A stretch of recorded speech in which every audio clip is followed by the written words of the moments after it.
Hey y'all, my name is Yvette and welcome to my channel. Today I'm going to be doing my TBR for the middle grade magic readathon. This is a readathon that's all about reading middle grade books, and for more details about the readathon itself, I'll leave my announcement video linked down in the description. As for the books I plan on reading, I really don't have a plan. I have no idea what I'm reading and I'm hoping to figure it out while I do this video. Our readathon does have prompts and they're great prompts, but for the life of me, I cannot stick to a TBR. So what I did was I went into my Libby app, I went to the juvenile literature section, I did sort by date added, and then I just went down the list and I tagged every middle grade book that had a cover I liked or had an author that I recognized, and I'm just gonna go through that list now and find out what I want to prioritize reading. I say prioritize, but I might not read any of the books I talk about in this video, but at least I'll be talking about books that are on my middle grade radar that I hope to read one day. But before I get to those books, I'm going to be talking about 3 middle grade books that I have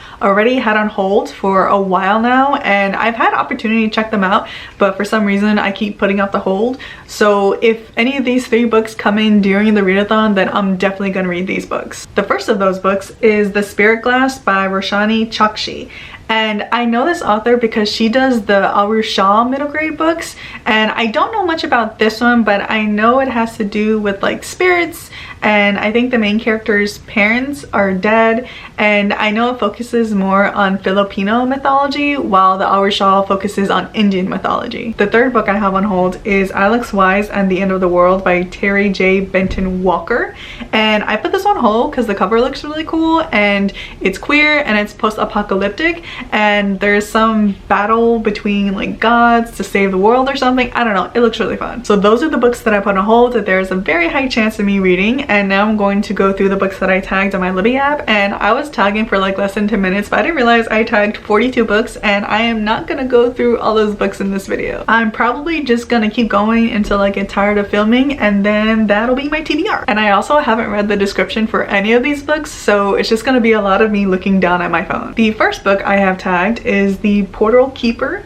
by David A. Robertson, and this is an award-winning Narnia-inspired indigenous middle grade fantasy series. This looks like a portal fantasy. There are 2 friends that have the ability to locate portals, and as they go back and forth, it gets harder and harder to keep the 2 worlds separate, and the details of a traditional legend start to change. The next book is Mari and the Curse of El Cocodrilo by Adriana Cuevas. This is a Cuban fantasy about a girl who gets a curse of bad luck after she starts rejecting her family traditions. And the other detail I picked up on reading the description really quick is that she's trying out for a mariachi band, which is really fun. So I don't know, I might read this one. And the next one is Eli Over Easy by Phil Stamper. And I checked this one out because I recognize the author's name. I know he writes queer YA. I haven't read it yet, but I figured this is going to be a queer middle grade, and it is. It's a contemporary, and it's about this boy whose mother has just died, and he moves to New York City, and he finds this stash of instructional cooking videos that she made, and I guess he starts making the food, and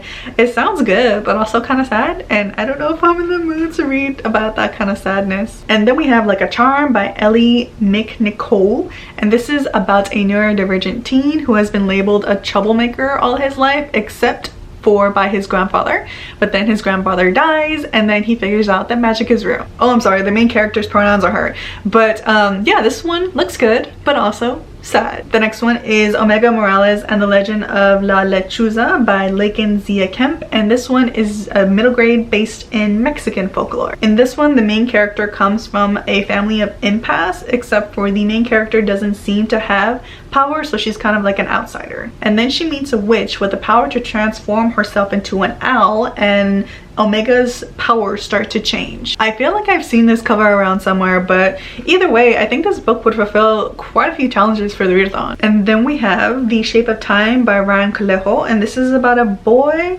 who gets kidnapped by strange creatures that come leaping out of lightning bolts to kidnap him. They lock him away in a secret prison in the middle of the Bermuda Triangle, and they must wield geometry and alchemy to outsmart mole men and mermaids. And that sounds wild. The next one is Rayleigh Man in the Company of Monsters, and this is about a boy who discovers that he's the son of the boogeyman, and the boogeyman has gone missing, so now he has to find them. And it is rooted in Caribbean inspired lore, which is pretty cool. The next book is Tethered to Other Stars by Elisa Stone Lee. I think it's Lee. And just skimming through this book, I saw ice, and apparently the main character is hiding from ice, and I have no doubt this is a great book. The cover is beautiful, but I don't know if I want to read a book about ice right now. Just like reading about dead parents, I'm not sure if I'm in the right headspace to read about deportation right now. The next one is Treasure Island by Jill Parker Rhodes, and this is, I think, a Treasure Island retelling, or at least just inspired by Treasure Island. And it's about 3 friends and a dog who live in New York City, and they find buried history of Black New Yorkers of centuries past, and they go on a journey through little known Black history and under the city of Manhattan itself, and that sounds really fun. And Hunters by Mark Oshiro. This is a Star Wars book, which means it immediately shoots at my TBR because I love Star Wars books, and I think this is based off a game. I haven't played the game, but that doesn't deter me at all because I read Star Wars books based on games I haven't played before and really enjoyed them. And plus, the audiobooks, Star Wars audiobooks, are so good. Like, it has Mouse Money production behind it, so I'm really excited for this one. The next book is In the Key of Us by Mary Ama J. Lockington, and I tagged this one because it's queer and it looks like the cover it looks like a contemporary that's gonna like grab my heart, and by reading the description I think I guessed right because again it has a dead parent. The main character's mother has just died and now she's in music camp and she connects with another girl, and I guess if I'm gonna read a book about a dead parent, it might be this one. I don't know if it's just a coincidence that every other book I've tagged today has had a dead parent or grandparent or something really sad in it, or if this is just the way middle grade has always been and for some reason I just hadn't noticed until now after years of reading middle grade. But I don't know, something about this book, I think I really want to read it despite it probably being really sad. And then we have The Moss Heart's Promise by Rebecca Mix, and I tagged this one because it's queer and because it has mushrooms on the cover. This one is a breathtaking middle grade fantasy about a young fairy who has always lived in her heroic grandmother's shadow but now must step up to embark on a quest to save her mother from the ever-creeping mold overtaking the world.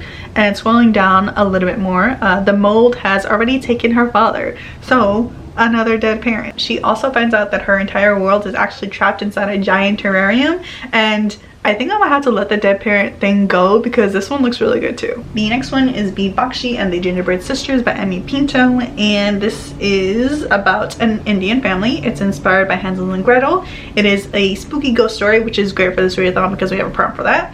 And it is a touching debut that investigates the gingerbread houses that we trap ourselves in when we don't learn to love ourselves as we are. I think that I'm supposed to think that line is corny, but I kind of really dig it. I really like it, and now I really want to read this book, and I have a problem because every single book I'm like, oh, this one's good, this one looks good, I want to read that, I want to read that. I don't know what I want to read for this readathon. The next one is Where the Lost Ones Go, and my library has not tagged this book as queer, but I know it's queer because I've seen it on some queer lists, so I'm like almost completely sure that this is a queer book.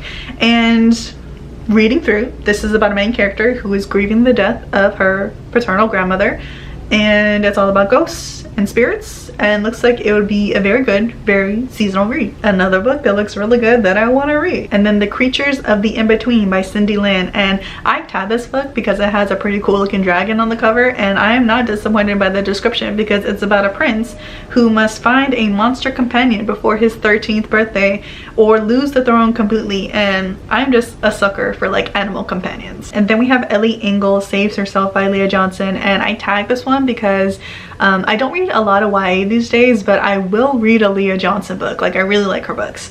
And this one's also queer. It is about a girl who lives through a freak earthquake, and then she wakes up with the power to bring anything back to life with just her touch. And the audiobook for this one is only 6 hours, so I feel like this is a book that I can easily squeeze in. The next one is A Spoonful of Time by Flora An, and this is a fantasy from a Korean American author. And this looks like a very like food heavy book, like a foodie book, which I love. The main character discovers that she and her grandmother can time travel, and they aren't the only ones with this ability, and the main character eats her way through the past and her questions multiply. This one looks really fun and cute. I am starting to feel myself lag, so I think I'm gonna end the video here. I went through, I think, a little bit less than half of the list, which I think is pretty good, and I'm really glad I did my TBR this way because like I was excited for the readathon before, but now I'm like super excited because I feel like I just got this new treasure chest full of middle grade books that all look really good and like I'm gonna love them a lot. So yeah, these are possibly some of the books that I might read for this readathon. I completely forgot that we also have a group book for this round of the readathon. It is Witch Things by Claribel A. Ortega.